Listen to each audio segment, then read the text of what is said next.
How many times have you said to yourself, man, I wish I would have known this information sooner? I know for myself, I've said that countless number of times. But what about the mortgage process? What about buying a house? How many times have you said to yourself, if I would have known this, maybe when I was in high school, how much further off would I be today? How many more homes would I possibly own today? In today's video, I'm gonna be covering the 4 things that I wish I would have known as a high school senior when it comes to buying a house. The first thing I wish I would have known would have been credit.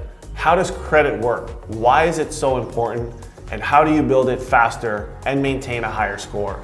This is probably one of the main things that we see every single day when it comes to buying a house. So many people I've dealt with over my 15-year career have the story of, man, I screwed up when I was a kid, or man, I made some stupid decisions back in the day. And I've heard that so many times. But what if that never happened?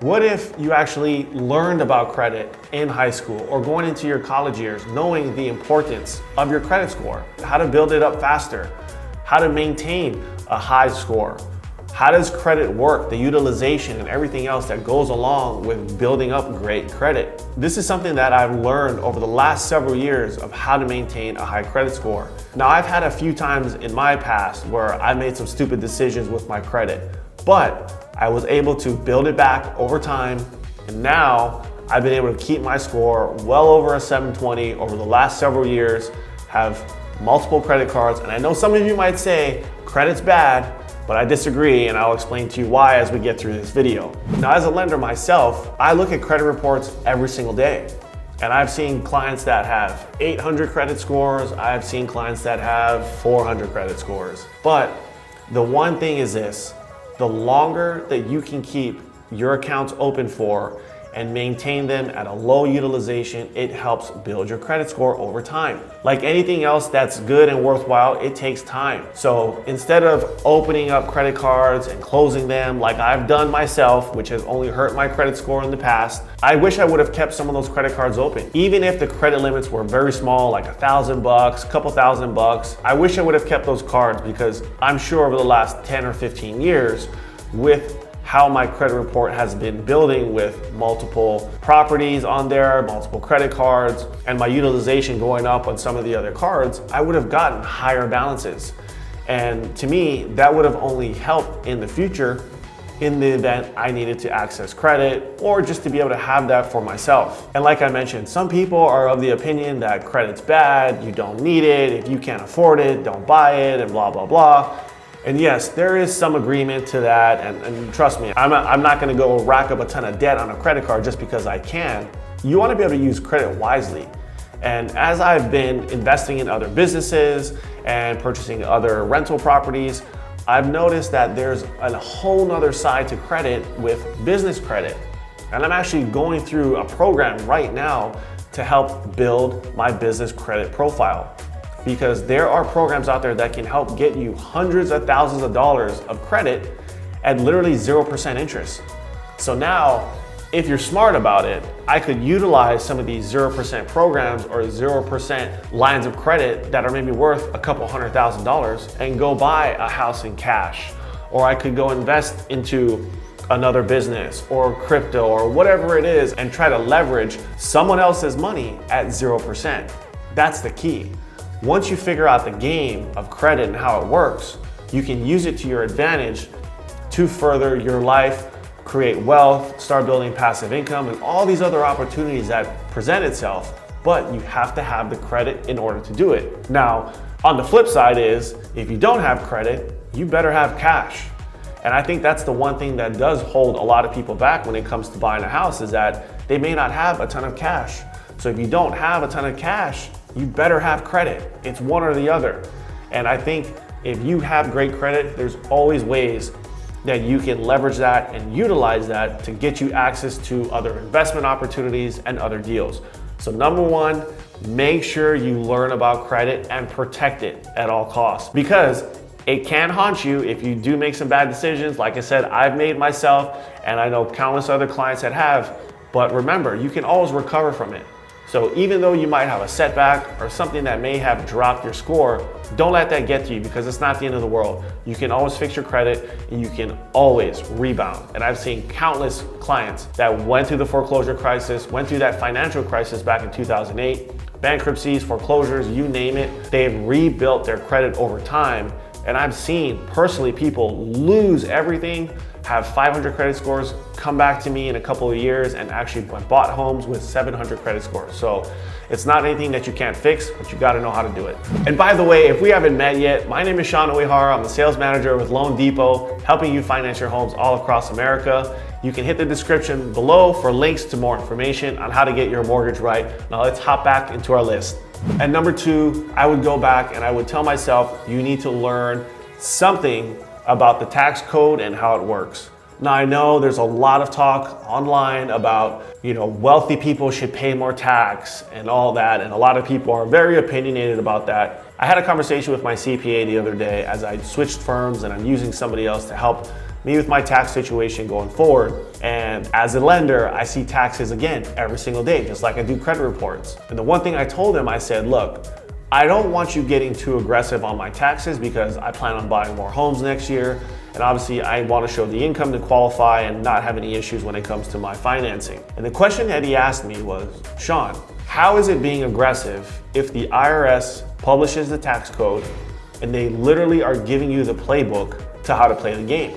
So if you play within the confines of the game, how is that being aggressive? And that made me stop and think, because I was like, man, this guy's right. The playbook is there. It's up to you to read the information or hire someone who knows the information to put you in a position to win. So that made me really think about how many people that are out there that aren't taking advantage of the tax code, or they're not taking advantage of maybe some other write-offs or things that can help them limit maybe their tax liability. So as much as we want to look at wealthy people not paying taxes, to me, they're just taking advantage of the situation at hand. They have the ability to leverage the system. They can use the system within the confines of the game, and it's to their advantage. And is that fair? Some may say yes, some may say no. In my opinion, if it's there for you to learn and you can utilize, then that's on you to figure that out. And I wish I would have learned about that stuff sooner, because there's so many advantages to being a business owner or an entrepreneur that you can have certain write-offs that someone who's a W-2 employee doesn't necessarily have. So I think that's something everybody should start to learn and teach their kids so they can have a better future for themselves. Tip number 3, find someone that you can trust and you emulate that's in the real estate industry. Because we're talking about mortgages and real estate, to me, I think it's super important to find somebody that you can connect with and build a relationship over the next however many years you plan on buying and investing in property. Sort of like you would find a CPA or a financial advisor, or even a tax attorney, or even an estate planning attorney. These are just some of the people that you start to build relationships over time. That why not build a relationship with a real estate agent? Or why not build a relationship with a mortgage lender? Because those are the guys that have their pulse on the market that can give you the best advice possible. So if you've been watching my channel, you know how much I preach about knowledge, expertise over what the interest rate is. And I know so many of us are conditioned to shop for a lender based on purely on the interest rate, but if you're looking to build a real estate portfolio, why wouldn't you work with someone who owns rental property? That's a mortgage lender, or someone who's owning rental property as a real estate agent. Figure out what they did to get to where they are, right? Just like they say, you are the average of the 5 people you spend the most time with. So if you want to grow your real estate portfolio and you want to become an investor and make the right decisions, why not lock arms with a great real estate agent who understands how to invest? Why not lock arms with a mortgage lender who's an investor and buys properties and knows the guidelines inside and out? Isn't that worth something? To me, that's an amazing way that you can literally get insider information to help you build your portfolio. And for myself, over the last few years, that's something that I've been looking at. Whether you listen to podcasts like Bigger Pockets, or you just like to consume information and data from a lot of these public sites that are out there, you can learn from so many different sources that could literally change your life. And as you can lock arms with some of these people sooner in life, I feel it just sets you up for success so much faster. Because if you have, let's just say, an asset protection attorney that can help you establish a trust, or looking at some of these ways that you can create LLCs or to create a side hustle for yourself. We see so much of that on Instagram and social media these days. Everyone wants a side hustle, everyone wants to be an entrepreneur, but who are the people behind the scenes that can help you get to that place? You gotta have a good accountant. They have to know the tax code. Like I just mentioned, there's so many loopholes out there and ways that you can shelter yourself from taxes. And knowing that you have a good real estate agent who knows the market.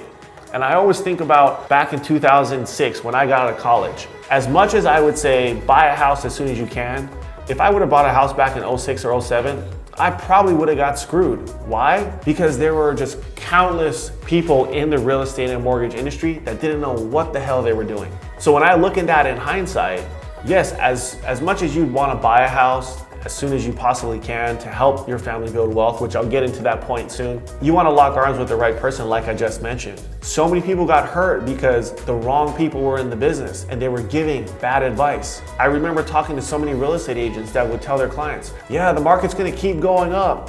Buy your house now and you can sell it in 6 months and make 50,000, or you can sell it next year and you can make 100 grand.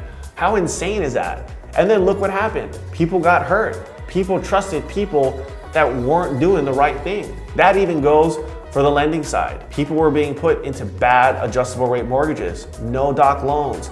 Hey, don't worry, you're gonna sell your house in 5 years. We'll throw you in a 5-year arm. This adjustment won't even matter because you'll sell the house by then and you'll make all this money. That was the pitch back in the day. That's just insane to me. But imagine if you were working with someone who owned property, who was doing the right thing, and you were able to lock arms and you actually made the right decision, because as much as people got hurt during that time frame and it was a big crisis, there were people that made the right decisions that capitalized on the market. Now, of course, we don't always want to take advantage of people that are less fortunate, and that's not what I'm trying to say. But in every situation, there is opportunity. You want to put yourself in the most opportune place as much as possible so you can keep stacking those wins. And whether you're buying a property, investing in a rental, doing Airbnb, whatever it is, there's so many ways to make money these days to build wealth for your family. I just think real estate's one of the easiest ways to get into the game. Which brings me to my last point, buying a house as soon as you can. If I could go back in time and look at the ability to possibly purchase a home in my early 20s when I was in college in Spokane, Washington, I mean, homes out there were like $100,000. And if I was looking at FHA financing with 3.5% down, that's only $3,500 that I would have needed as a down payment to buy a house. And you know what? I would have lived there for 4 years as I went to college, and when I finished, it would have been right before the crash happened. So I would have made a decent amount of money on that house. But I didn't understand it. My parents didn't understand it. And we essentially missed out on that opportunity. So I think real estate is such a great way for so many people to build wealth. And if you just look at your circumstances, how many times in your life are you gonna come across the opportunity to make tens of thousands of dollars, let alone maybe if you timed it right and you bought the right home and sold at the right time, hundreds of thousands of dollars? What does that do for your family? It's life-changing.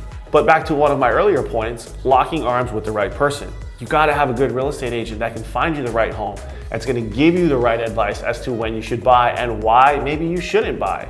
And you need to have a good lender by your side that's gonna put you in the right program, that knows how to structure a loan, that maybe knows about certain down payment assistance programs that are out there, because so many of you still think you have to put 20% down. But what if you could buy a house today with no money out of your pocket, utilize a low down payment program, and start building wealth? These are just my 4 tips that I wish I would have known earlier in life. And if you want to learn more about how to get your mortgage right, don't forget, you can check out this playlist, hit the description below for more information, and I'll see you on the next video.